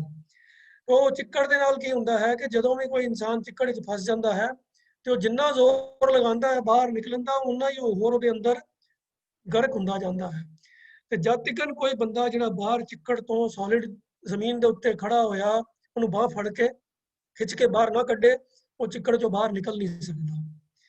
तो ਇਹ ਅੰਧਕੂਪ ਦੇ ਵਿੱਚ ਮੋਹ ਦੇ ਅੰਧਕੂਪ 'ਚ ਇਨਸਾਨ ਜਿਹੜਾ ਗਿਰ ਜਾਂਦਾ ਹੈ ਉਹ ਐਸਾ ਫਸ ਜਾਂਦਾ ਹੈ ਕਿ ਫਿਰ ਇਸ ਮੋਹ ਤੋਂ ਆਪਣੀ ਸਮਰੱਥਾ ਦੇ ਨਾਲ ਆਪਣੇ ਯਤਨਾਂ ਦੇ ਨਾਲ ਤਾਂ ਇਹਦੇ ਵਿੱਚੋਂ ਬਾਹਰ ਨਿਕਲ ਨਹੀਂ ਸਕਦਾ। ਇਹ ਮੋਹ ਕਿਸੇ ਵੀ ਚੀਜ਼ ਦੁਨਿਆਵੀ ਪਦਾਰਥ ਦਾ ਹੋ ਸਕਦਾ ਹੈ, ਇਹ ਮਾਇਆ ਦਾ ਮੋਹ ਵੀ ਹੋ ਸਕਦਾ ਹੈ, ਇਹ ਸੰਬੰਧੀਆਂ ਦਾ, ਬਾਲ ਬੱਚਿਆਂ ਦਾ, ਪਤਨੀ ਦਾ, ਪਤੀ ਦਾ, ਮਾਤਾ ਪਿਤਾ ਦਾ, ਭਾਈ ਭੈਣਾਂ ਦਾ, ਦੋਸਤਾਂ ਮਿੱਤਰਾਂ ਦਾ, ਕੁਛ ਦਾ ਵੀ, ਜਾਂ ਦੁਨਿਆਵੀ ਜਾਇਦਾਦ ਦਾ, ਬੈਂਕ ਬੈਲੈਂਸ ਦਾ ਮੋਹ ਵੀ ਹੋ ਸਕਦਾ ਹੈ। ਭਾਂਤ ਭਾਂਤ ਦੀਆਂ ਮਾਇਆ ਦੇ ਅਨੇਕਾਂ ਅਲੱਗ-ਅਲੱਗ ਰੰਗ ਹਨ ਜਿਨ੍ਹਾਂ ਦੇ ਮੋਹ ਦੇ ਵਿੱਚ ਇਨਸਾਨ ਫਸ ਜਾਂਦਾ ਹੈ ਤੇ ਉਹ ਫਿਰ ਇਸ ਤਰੀਕੇ ਨਾਲ ਇੰਨਾ ਡੀਪ ਉਹਦੇ ਚ ਫਸ ਜਾਂਦਾ ਹੈ ਕਿ ਉਹਦੇ ਚੋਂ ਬਾਹਰ ਨਿਕਲਣਾ ਉਹਦੇ ਵਾਸਤੇ ਨਾਮੁਮਕਿਨ ਜਿਹਾ ਹੋ ਜਾਂਦਾ ਹੈ। ਪਰ ਇਹ ਹੈ ਇਨਸਾਨ ਦਾ ਭਰਮ ਹੀ ਹੈ। ਉਹ ਫਸਦਾ ਇਸ ਚੱਕਰ ਵਿੱਚ ਹੈ, ਇਸ ਭਰਮ ਦੇ ਕਰਕੇ ਫਸਦਾ ਹੈ ਕਿ ਬਈ ਇਹਦੇ ਵਿੱਚੋਂ ਮੈਨੂੰ ਸੁੱਖ ਮਿਲੇਗਾ। ਪਰ ਹੁੰਦਾ ਕੀ ਹੈ ਕਿ ਸਾਧਨ ਤਾਂ ਮਿਲ ਜਾਂਦੇ ਹਨ, ਮਾਇਆ ਦੇ ਨਾਲ ਸੁੱਖ ਆਰਾਮ ਦੇ ਸਾਧਨ ਤਾਂ ਮਿਲ ਜਾਂਦੇ ਹਨ ਪਰ ਸੁੱਖ ਨਹੀਂ ਮਿਲਦਾ। ਜਿਵੇਂ ਕਹਿੰਦੇ ਹਨ ਕਿ ਬਈ ਪੈਸੇ ਦੇ ਨਾਲ ਤੁਸੀਂ ਬਹੁਤ ਵਧੀਆ ਪਲੰਗ, ਬਹੁਤ ਵਧੀਆ ਬਿਸਤਰਾ ਖਰੀਦ ਸਕਦੇ ਹੋ ਪਰ ਪੈਸੇ ਦੇ ਨਾਲ ਢੰਗ ਦੀ ਨੀਂਦ ਨਹੀਂ ਖਰੀਦੀ ਜਾ ਸਕਦੀ। ਪੈਸੇ ਦੇ ਨਾਲ ਤੁਸੀਂ ਬਹੁਤ ਵੱਡਾ ਆਲੀਸ਼ਾਨ ਮਕਾਨ ਬਣਾ ਸਕਦੇ ਹੋ ਪਰ ਉਸ ਵੱਡੇ ਮਕਾਨ ਦੇ ਅੰਦਰ ਕੋਈ ਸੁਖੀ ਪਰਿਵਾਰ ਵਸੇ ਇਸ ਗੱਲ ਦੀ ਗਾਰੰਟੀ ਪੈਸਾ ਨਹੀਂ ਕਰ ਸਕਦਾ। तो इस तरीके ਦੇ ਨਾਲ ਪੈਸੇ ਦੇ ਨਾਲ ਅਨੇਕਾਂ ਸੁੱਖਾਂ ਦੇ ਸਾਧਨ ਜ਼ਰੂਰ ਇਕੱਠੇ ਕੀਤੇ ਜਾ ਸਕਦੇ ਹਨ ਪਰ ਜਿਸ ਸੁੱਖ ਦੀ ਖਾਤਰ ਇਹ ਸਾਧਨ ਇਕੱਠੇ ਕੀਤੇ ਜਾਂਦੇ ਹਨ ਉਹ ਸੁੱਖ ਮਿਲੇਗਾ ਜਾਂ ਨਹੀਂ ਮਿਲੇਗਾ ਇਹਦਾ ਕੋਈ ਭਰੋਸਾ ਨਹੀਂ ਹੈ। तो ਇਹ ਇਨਸਾਨ ਨੂੰ ਭਰਮ ਹੈ, ਭੁਲੇਖਾ ਹੈ ਕਿ ਬਈ ਮਾਇਆ ਦੇ ਸਾਧਨਾਂ ਦੇ ਨਾਲ ਮੈਨੂੰ ਸੁੱਖ ਦੀ ਪ੍ਰਾਪਤੀ ਹੋਏਗੀ। ਉਹ ਇਸ ਭੁਲੇਖੇ ਤੇ ਮੋਹ ਦੇ ਕਾਰਨ ਜਿਸ ਮਾਇਆ ਦੇ ਹਨੇਰੇ ਖੂਹ ਵਿੱਚ ਇਨਸਾਨ ਡਿੱਗਿਆ ਹੁੰਦਾ ਹੈ ਉਹ ਜਿਹੜੀ ਹੈ ਰੰਗ ਤੋਂ ਬਿਰੰਗ ਹੋ ਜਾਂਦੀ ਹੈ। ਉਸ ਰੰਗ ਉਹਦੇ ਰੰਗ ਅਨੇਕਾਂ ਹਨ ਪਰ ਉਹ ਰੰਗ ਜਿਹੜੇ ਹਨ ਖੁਸ਼ੀ ਨਹੀਂ ਦੇ ਪਾਉਂਦੇ। ਪਰ ਫਿਰ ਵੀ ਇਨਸਾਨ ਇਸ ਮਾਇਆ ਦਾ ਹੰਕਾਰ ਬਹੁਤ ਕਰਦਾ ਹੈ, ਇਹ ਮਾਇਆ ਦੇ ਸੁੱਖ ਆਰਾਮ ਦੇ ਸਾਧਨਾਂ ਦਾ ਹੰਕਾਰ ਬਹੁਤ ਕਰਦਾ ਹੈ। तो अगली पंक्ति गुरु साहब फरमाते हैं एता गब आकाश न मावत बिष्टा अस्त कृम उदर भरियो है। ਇਹ ਇਨਸਾਨ ਦੀ ਆਪਣੀ ਅਸਲੀਅਤ ਵਿੱਚ ਹੋਣ ਤਾਂ ਭਾਵੇਂ ਜਿੰਨੀ ਮਰਜ਼ੀ ਮਾੜੀ ਹੋਵੇ ਪਰ ਉਹਨੂੰ ਆਪਣੇ ਉੱਤੇ ਹੰਕਾਰ ਇੰਨਾ ਹੁੰਦਾ ਹੈ ਕਿ ਮਾਨੋ ਉਹ ਆਕਾਸ਼ ਤੱਕ ਵੀ ਸਮਾਂਦਾ ਨਹੀਂ ਹੈ, ਇੰਨਾ ਫੁੱਲਿਆ ਹੁੰਦਾ ਹੈ। ਇਹ ਇੱਕ ਮੁਹਾਵਰੇ ਦੇ ਵਜੋਂ ਗੁਰੂ ਸਾਹਿਬ ਨੇ ਲਫ਼ਜ਼ ਇਸਤੇਮਾਲ ਕੀਤਾ ਹੈ ਕਿ ਬਈ ਬੰਦਾ ਹੰਕਾਰ ਦੇ ਵਿੱਚ ਇੰਨਾ ਫੁੱਲਿਆ ਫਿਰਦਾ ਹੈ ਕਿ ਆਕਾਸ਼ ਤੱਕ ਵੀ ਨਹੀਂ ਸਮਾਂਦਾ। ਗਬ ਦਾ ਅਰਥ ਹੈ ਗਰਭ, ਹੰਕਾਰ। ਆਕਾਸ਼ ਦੇ ਸੱਸੇ ਨੂੰ ਸਿਆਰੀ ਹੈ ਕਿ ਆਕਾਸ਼ ਤੱਕ ਨਾ ਮਾਵਤ। ਮਾਵਤ ਹੁੰਦਾ ਹੈ, ਮਾਵਤ ਦਾ ਮਤਲਬ ਹੁੰਦਾ ਹੈ ਸਮਾ ਜਾਣਾ, ਸਮਾਵਤ ਤੋਂ ਬਣਿਆ ਲਫ਼ਜ਼ ਮਾਵਤ। ਸਮਾਇਆ ਕਿਸ ਤਰ੍ਹਾਂ ਜਾਂਦਾ ਹੈ? ਜਦੋਂ ਕਿਸੇ ਬੰਦੇ ਦੀ ਕੋਈ ਹੋ ਜਾਵੇ ਤੇ ਉਹ ਕਹਿੰਦੇ ਇਹ ਚੀਜ਼ ਸਮਾ ਕੋਈ ਫਿਕਸ ਦੇ ਅੰਨੀ ਹੋਵੇ ਇੰਨੀ ਸਮਝੋ ਗੈਸ ਭਰ ਫੁੱਲ ਜਾਂਦਾ ਹੈ ਕਿ ਉਹ ਅੰਤ ਹੀ ਨਹੀਂ ਉਹਦਾ ਹੁੰਦਾ, ਫੁੱਲਿਆ ਫਿਰਦਾ। ਅਸਲੀਅਤ ਦੇ ਵਿੱਚ नहीं भरती अंदर ही है ये भावना कि मैं बहुत बड़ा, मैं मेरे जिहा होर कोई नहीं दुनिया के अंदर। तो एक तरीके वो समझो ਉਹਦੇ ਅੰਦਰ ਫੂਕ ਭਰ ਜਾਂਦੀ ਹੈ ਜਿਹੜੀ ਉਹਨੂੰ ਕਿਸੇ ਥਾਂ ਤੇ ਟਿਕਣ ਨਹੀਂ ਦਿੰਦੀ। तो ऐसा ਫੁੱਲਿਆ ਉਹ ਇਨਸਾਨ ਕਰਮ ਕਰਦਾ ਹੈ ਜਦੋਂ ਉਹਨੂੰ ਆਪਣੇ ਵਰਗਾ ਕੋਈ ਹੋਰ ਨਜ਼ਰ ਹੀ ਨਹੀਂ ਆਉਂਦਾ। तो ਉਸਨੂੰ ਇੱਕ ਮੁਹਾਵਰੇ ਦੇ ਵਜੋਂ ਗੁਰੂ ਸਾਹਿਬ ਨੇ ਇਹ ਲਫ਼ਜ਼ ਇਸਤੇਮਾਲ ਕੀਤੇ ਹਨ, ਏਤਾ ਗੱਬ ਆਕਾਸ਼ ਨਾ ਮਾਵਤ। ਇੰਨਾ ਹੰਕਾਰੀ ਹੋ ਜਾਂਦਾ ਹੈ ਕਿ ਆਪਣੇ ਆਪ ਨੂੰ ਇੰਨਾ ਉੱਚਾ ਸਮਝਦਾ ਹੈ ਕਿ ਮਾਨੋ ਆਕਾਸ਼ ਵੀ ਉਹਦੇ ਸਾਹਮਣੇ ਨੀਵਾਂ ਰਹਿ ਜਾਂਦਾ ਹੈ। ਪਰ ਉਹਦੀ ਅਸਲੀਅਤ ਵਿਸ਼ਟਾ ਅਸਤ ਕ੍ਰਿਮ ਉਦਰ ਭਰਿਓ ਹੈ। ਵਿਸ਼ਟਾ यानी ह्यूमन रिफ्यूज, जो कुछ ਅਸੀਂ ਖਾ ਪੀ ਕੇ ਗੰਦ ਕੱਢਦੇ ਹਾਂ, ਵਿਸ਼ਟਾ। ਅਸਤ ਹੱਡੀਆਂ, ਕ੍ਰਿਮ ਕਹਿੰਦੇ ਹਨ ਕੀੜਿਆਂ ਨੂੰ। ਕਿ ਤੇਰੀ ਅਸਲੀਅਤ ਤਾਂ ਇਹ ਇਨਸਾਨ ਕੀ ਹੈ ਕਿ ਤੇਰਾ ਪੇਟ ਭਰਿਆ ਪਿਆ ਹੈ ਵਿਸ਼ਟਾ ਹੱਡੀਆਂ ਤੇ ਕੀੜਿਆਂ ਦੇ ਨਾਲ। ਤੇਰੇ ਅੰਦਰ ਇਹ ਚੀਜ਼ਾਂ ਹੀ ਭਰੀਆਂ ਪਈਆਂ ਹਨ। ਤੇਰਾ ਆਪਣਾ ਸਟਰਕਚਰ ਤਾਂ ਹੱਡੀਆਂ ਦੇ ਸਹਾਰੇ ਤੇ ਖੜਾ ਹੈ। ਤੇਰੇ ਪੇਟ ਦੇ ਅੰਦਰ ਜੋ ਕੁਝ ਵੀ ਤੂੰ ਖਾਂਦਾ ਹੈ ਉਹ ਪ੍ਰੋਸੈਸ ਹੋਣ ਤੋਂ ਬਾਅਦ ਕਨਵਰਟ ਹੋ ਜਾਂਦੀ ਹੈ ਵਿਸ਼ਟਾ ਦੇ ਵਿੱਚ, ਤੇ ਉਸ ਵਿਸ਼ਟਾ ਦੇ ਅੰਦਰ ਫਿਰ ਨਾਲ ਕੀੜੇ ਵੀ ਹੁੰਦੇ ਹਨ ਜਿਹੜੇ ਉਸ ਫੂਡ ਨੂੰ ਡੀਕੰਪੋਜ਼ ਕਰਦੇ ਹਨ ਤੇ ਫਿਰ ਵਿਸ਼ਟਾ ਦਾ ਪਾਰਟ ਬਣ ਜਾਂਦੇ ਹਨ। ਤਾਂ ਤੇਰੀ ਅਸਲੀਅਤ ਤਾਂ ਇਹ ਹੈ ਕਿ ਤੇਰੇ ਅੰਦਰ ਜਾਂ ਹੱਡੀਆਂ ਹਨ ਜਾਂ ਵਿਸ਼ਟਾ ਹੈ ਤੇ ਕੀੜੇ ਹਨ। ਇਹਨਾਂ ਦੇ ਨਾਲ ਹੀ ਤੇਰਾ ਪੇਟ ਭਰਿਆ ਪਿਆ, ਉਧਰ ਦਾ ਅਰਥ ਹੈ ਪੇਟ। ਤਾਂ ਤੇਰੇ ਅੰਦਰ ਹੱਡੀਆਂ, ਕੀੜੇ ਤੇ ਵਿਸ਼ਟਾ ਇਹੀ ਭਰੀ ਪਈ ਹੈ। ਪਰ ਹੰਕਾਰ ਤੂੰ ਇੰਨਾ ਕਰਦਾ ਹੈ कि मानो आसमान भी तेरे सामने नीवा छोटा रह जाता है। तेरी जिंदगी का समा बतीत होता है इस तरीके के नाल कि दह दिस धाए महा बिखिया को पर धन छीन अज्ञान दह दिस। दसो दिशावां, 10 दिशावां किहड़ियां हैं जी? आम तौर पर असीं 4 दिशावां की गल करते हैं, all 4 corners of the world या all 4 directions, north south East West ਦੀ ਅਸੀਂ ਗੱਲ ਕਰਦੇ ਹਾਂ। ਪਰ ਆਮ ਤੌਰ ਦੇ ਉੱਤੇ ਇਹ 4 ਦਿਸ਼ਾਵਾਂ ਤੋਂ ਇਲਾਵਾ ਵੀ 4 ਤਾਂ ਇਹ ਨਾਰਮਲ ਮਿਲ ਲੈਂਦੇ ਹਨ। 4 ਇਹਨਾਂ ਦੇ ਕਾਰਨਰਸ, ਜਿਵੇਂ ਨਾਰਥ ਔਰ ਈਸਟ ਦੇ ਵਿਚਕਾਰ ਨਾਰਥ ਈਸਟ, ਫਿਰ ਈਸਟ ਔਰ ਸਾਊਥ ਦੇ ਵਿਚਕਾਰ ਸਾਊਥ ਈਸਟ, ਫਿਰ ਸਾਊਥ ਔਰ ਵੈਸਟ ਦੇ ਵਿਚਕਾਰ ਸਾਊਥ ਵੈਸਟ, ਤੇ ਫਿਰ ਨਾਰਥ ਔਰ ਵੈਸਟ ਦੇ ਵਿਚਕਾਰ ਨਾਰਥ ਵੈਸਟ। तो 4 और 4 ਇਹ 8, 4 डायगोनल, 4 स्ट्रेट डायरेक्शंस, ਇਹ 8 ਹੋ ਗਈਆਂ। ਤੇ ਬਾਕੀ 2 ਹੋ ਗਈਆਂ, ਇੱਕ ਥੱਲੇ ਔਰ ਇੱਕ ਉੱਪਰ, ਇੱਕ ਪਤਾਲ ਵਾਲੀ, ਇੱਕ ਆਕਾਸ਼ ਵਾਲੀ। तो ਇਸ ਨੂੰ ਮਿਲਾ ਕੇ 10 ਦਿਸ਼ਾਵਾਂ ਗਿਣੀਆਂ ਜਾਂਦੀਆਂ ਹਨ। तो ਦਹ ਦੇ ਸਤਾਏ ਕਿ ਬੰਦਾ ਜੇ ਮਾਇਆ ਦੀ ਪ੍ਰਾਪਤੀ ਵਾਸਤੇ 10 ਦਿਸ਼ਾਵਾਂ ਵੱਲ ਭਜਦਾ ਫਿਰਦਾ ਹੈ। ਧਾਏ ਦਾ ਅਰਥ ਹੈ ਦੌੜਨਾ। ਦਹ ਦੇ ਸਤਾਏ ਮਹਾ ਬਿਖਿਆ ਕੋ। ਬਿਖਿਆ ਦਾ ਜੋ ਲਿਟਰਲ मीनिंग है, लफ्जी मायना है, बिख ਦਾ अर्थ ਹੁੰਦਾ ਜ਼ਹਿਰ। ਪਰ ਬਾਣੀ ਦੇ ਅੰਦਰ जो ये माया रूपी जहर के मगर इंसान भजदा फिरदा है, तो माया नूं ही बिखिया की संज्ञा दी गई है। इत्थे लफ्ज वरत्या है महा बिखिया, वड्डी जहर। ये वड्डी जहर केड़ी है? माया। और माया नूं जहर क्या क्यों है? क्योंकि माया दे मगर लग के इंसान अपने अंदरों परमात्मा की प्रेमा भगती जिहड़ी है उसनूं भुल जाता है। ਤੇ ਮਾਨੋ ਉਹਦੀ ਆਤਮਾ ਜਿਹੜੀ ਹੈ ਉਹਦੀ ਖੁਰਾਕ ਉਹਨੂੰ ਮਿਲਦੀ ਨਹੀਂ ਹੈ, तो आत्मक ਉਹਦੀ ਮੌਤ ਹੋ ਜਾਂਦੀ ਹੈ। तो ਇਹ ਮਾਇਆ ਜਿਵੇਂ ਆਤਮਕ ਮੌਤ ਦਾ ਕਾਰਨ ਬਣਦੀ ਹੈ, ਉਸੇ ਤਰੀਕੇ ਨਾਲ ਹੀ ਜਿਵੇਂ ਕਿ ਕੋਈ ਜ਼ਹਿਰ ਇਨਸਾਨ ਦੀ ਸਰੀਰਕ ਮੌਤ ਦਾ ਕਾਰਨ ਬਣਦੀ ਹੈ। तो ਜੋ ਜ਼ਹਿਰ ਇਨਸਾਨ ਨੂੰ ਸਰੀਰਕ ਮੌਤ ਦਿੰਦੀ ਹੈ, ਇਹ ਜੋ ਮਾਇਆ ਰੂਪੀ ਜ਼ਹਿਰ ਹੈ ਇਹ ਇਨਸਾਨ ਦੀ ਆਤਮਕ ਮੌਤ ਦਾ ਕਾਰਨ ਬਣਦੀ ਹੈ। ਪਰ ਇਹ ਵਾਸਤੇ 10 ਦਿਸ਼ਾਵਾਂ ਵੱਲ ਦੌੜਿਆ ਭੱਜਿਆ ਫਿਰਦਾ ਹੈ। फिर निरा अपने हक का पैसा ही नहीं पर छीन पराया धन खोन की भी जो है वो हमेशा मूर्खता करता है। और इस अज्ञान के नाल कि भाई ये पराए धन के नाल शायद मैनूं सुख मिल जाएगा। गुरु साहब कहते हैं कि तू अज्ञान हरियो है, इस अज्ञान दे विच तू असल विच लुटिया गया है। भाव तू माड़े काम करता है, किसी का पराया हक मारदा है, मान ने ठग लिया है कि भाई ये पराया धन या हासिल करके तेन शायद सुख की होएगी और इस महाभिख्या के मगर को दौड़ भज करके तेन शायद सुख मिल जाएगा। ये सिर्फ तेरी अज्ञानता है। तो दह दे सताए महाभिख्या को पर धन छीन ਅਗਿਆਨ ਹਰਿਓ ਹੈ। ਤੂੰ ਮਾਇਆ ਦੀ ਖਾਤਰ ਦੂਸਰੀ ਪਾਸੇ ਦੌੜਦਾ ਹੈ, ਪਰਾਇਆ ਧਨ ਖੋਹਦਾ ਹੈ। ਇਹ ਦਿਖਾ ਰਿਹਾ ਹੈ ਕਿ ਤੈਨੂੰ ਅਗਿਆਨ ਨੇ ਠੱਗ ਲਿਆ ਹੈ। ਅਗਲੀ ਪੰਕਤੀ 'ਚ ਗੁਰੂ ਸਾਹਿਬ ਕਹਿੰਦੇ ਹਨ ਕਿ ਜੋਬਨ ਬੀਤ ਜਰਾ ਰੋਗ ਗ੍ਰਸਿਓ, ਜਮ ਦੂਤਨ ਡਨ ਮਿਰਤ ਮਰਿਓ ਹੈ।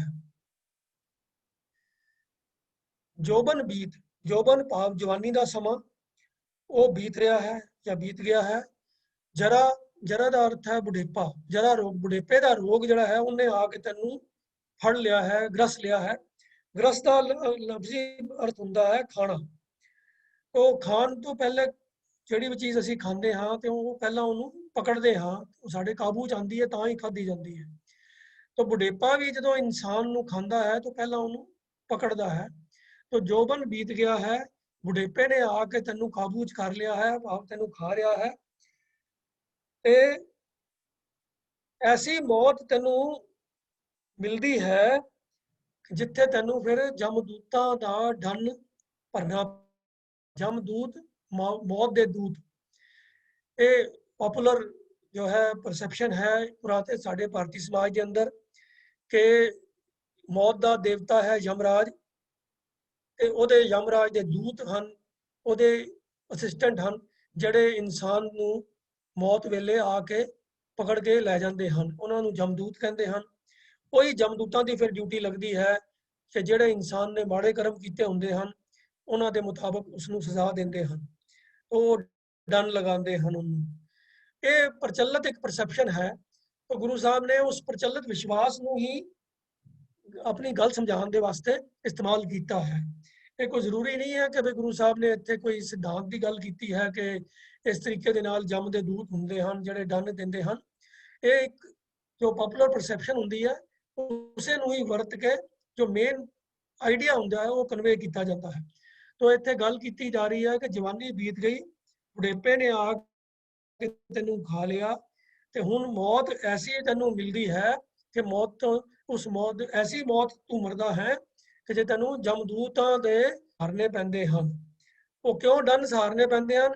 क्योंकि जीवन जो तू कर्म करना सी वो तां कीता नहीं, जो प्रभु की प्रेमा भगती करनी सी, परमात्मा की बंदगी करनी सी, ਉਹਦੇ गुण गाने सी, वो काम तां कीता नहीं।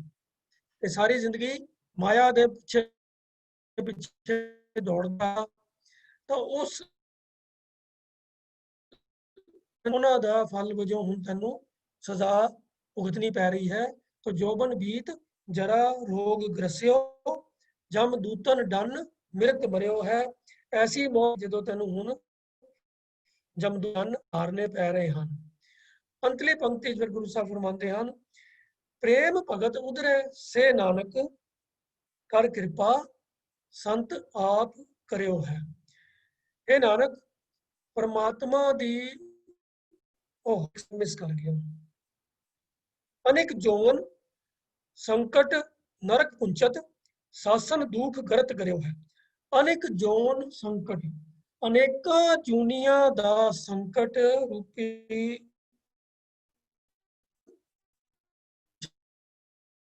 किया जाता है, खा के पुंचना, हजम करना, अंदर उसनू समा लेना। तो नरक पुंचना, नरक भोगना। अनेक जोन संकट नरक पुंचत, ये इंसान तू अनेका जूनिया दे विच मुड़ मुड़ के जम्मन दा जो कष्ट है उस तरीके दा तू नरक भोगदा है। ते जमा दी ताड़ना, शासन का लफ्जी माना है ताड़ना, जो किसी नू पेनल्टी लगाते हैं, जो किसी नू दंड देंदे हैं, वो भी करते हैं काम तू गलत करे सजा मिली, वो ताड़ना। ये शासन कौन देंदे हैं? ये जम दे दूत। तो शासन है जमा दी ताड़ना, ਉਹਦਾ भी दुख जिहड़ा है वो तैनू एक तरीके दे नाल मानो तू तैनू गला रहे हैं। अनेक जोन संकट नरक पुंचत, शासन दुख गरत गरियो है। तू अनेका जूनां विच मुड़ मुड़ के जम्मन मरण दे कष्ट विच पै के जिहड़ा नरक भोगदा है, ते जमा दी ताड़ना दे दुखां दे टोए दे विच तू मानो गल रहा है। शासन दुख गरत गरियो है दे अंदर, भाव टोए दे अंदर ਤੋਂ ਗਲ ਰਿਹਾ ਹੈ। ਗਰਿਓ ਹੈ, ਗਰਿਓ ਇੱਕ ਗਰਤ ਜਿਹੜਾ ਹੈ ਉਹ ਟੋਏ ਵਾਸਤੇ ਹੈ, ਗਰਤ ਗਰਤ ਗੱਡੇ ਦੇ ਅੰਦਰ ਗਰਿਓ ਹੈ, ਗਲਦਾ ਹੈ। ਤੋ ਜਮਾ ਦੀ ਤਾੜਨਾ ਦੇ ਦੁੱਖ ਰੂਪੀ ਖੱਡੇ ਦੇ ਅੰਦਰ ਤੂੰ ਮਾਨੋ ਗਲ ਰਿਹਾ ਹੈ ਤੇ ਮੁੜ ਮੁੜ ਕੇ ਜੰਮਣ ਮਰਨ ਦੇ ਗੇੜ ਦੇ ਵਿੱਚ ਪੈ ਕੇ ਇਹ ਵਾਲਾ ਤੂੰ ਨਰਕ ਭੋਗ ਰਿਹਾ ਹੈ। ਪਰ ਇਸ ਸਭ ਕੁਝ ਤੋਂ ਬਚਦਾ ਕੌਣ ਹੈ? ਕਿਹੜੇ ਲੋਕ ਇਸ ਸਾਰੇ ਕਸ਼ਟਾਂ ਤੋਂ ਬਚ? ਪੰਕਤੀ 'ਚ ਗੁਰੂ ਸਾਹਿਬ ਫਰਮਾਉਂਦੇ ਹਨ, ਪ੍ਰੇਮ ਭਗਤ ਉਧਰੈ ਸੇ ਨਾਨਕ, ਕਰ ਕਿਰਪਾ ਸੰਤ ਆਪ ਕਰਿਓ ਹੈ। हे ਨਾਨਕ, ਪਰਮਾਤਮਾ ਦੀ ਪ੍ਰੇਮਾ ਭਗਤੀ ਦੇ ਸਹਾਰੇ ਉਹ ਉਧਰ ਜਾਂਦੇ ਹਨ। ਸੇ ਦਾ ਅਰਥ ਹੈ ਉਹ, ਉਧਰੈ ਉਧਰ ਜਾਂਦੇ ਹਨ, ਇਹਨਾਂ ਕਸ਼ਟਾਂ ਤੋਂ ਬਚ ਜਾਂਦੇ ਹਨ, ਉੱਚੇ ਉੱਠ ਜਾਂਦੇ ਹਨ। ਪ੍ਰੇਮ ਭਗਤੀ, ਭਗਤੀ ਦੇ ਤੱਤੇ ਨੂੰ ਸਿਆਰੀ ਹੈ ਭਗਤ ਦੇ ਦੁਆਰਾ। ਪਰਮਾਤਮਾ ਦੀ ਪ੍ਰੇਮਾ ਭਗਤੀ ਦੇ ਰਾਹੀਂ ਉਹ ਜੀਵ ਇਹਨਾਂ ਕਸ਼ਟਾਂ ਤੋਂ ਉਧਰ ਜਾਂਦੇ ਹਨ, ਬਚ ਜਾਂਦੇ ਹਨ, ਉੱਚੇ ਉੱਠ ਜਾਂਦੇ ਹਨ। ਕਿਹੜੇ? ਕਰ ਕਿਰਪਾ ਸੰਤ ਆਪ ਕਰਿਓ ਹੈ।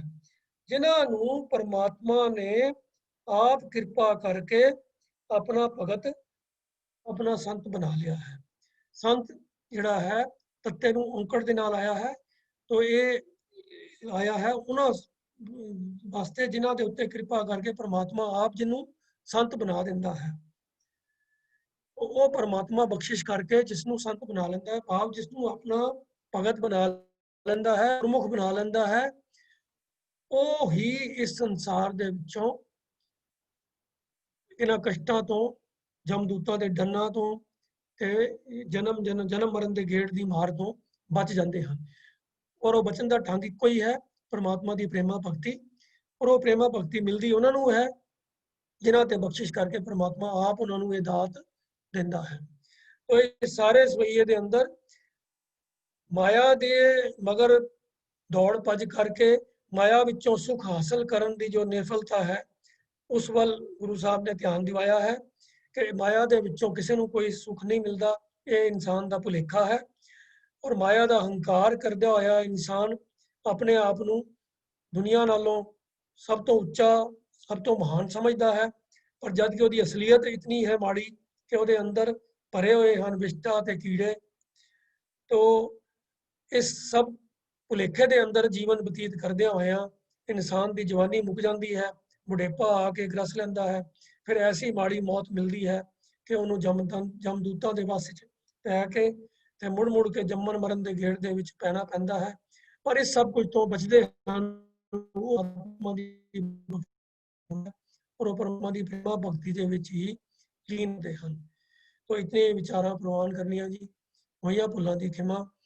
ਜੇ ਅੱਜ ਦੀ ਵਿਚਾਰ ਦੇ ਵਿੱਚੋਂ ਕੋਈ ਚੀਜ਼ ਦੇ ਬਾਰੇ 'ਚ ਆਪ ਜੀ ਨੇ ਕੋਈ ਸੁਝਾਅ ਜਾਂ ਕੋਈ ਆਪਣੀ ਗੱਲ ਕਰਨੀ ਹੋਵੇ, ਕੋਈ ਸਵਾਲ ਪੁੱਛਣਾ ਹੋਵੇ, ਆਪ ਜੀ ਆਪਣੇ ਆਪ ਨੂੰ ਅਨਮਿਊਟ ਕਰਕੇ ਪ੍ਰਸ਼ਨ ਪੁੱਛ ਸਕਦੇ ਹੋ ਜੀ। ਅੰਤ ਵਿੱਚ ਫਿਰ ਭੁੱਲਾਂ ਦੀ ਖਿਮਾ। ਵਾਹਿਗੁਰੂ ਜੀ ਕਾ ਖਾਲਸਾ, ਵਾਹਿਗੁਰੂ ਜੀ ਕੀ ਫਤਿਹ।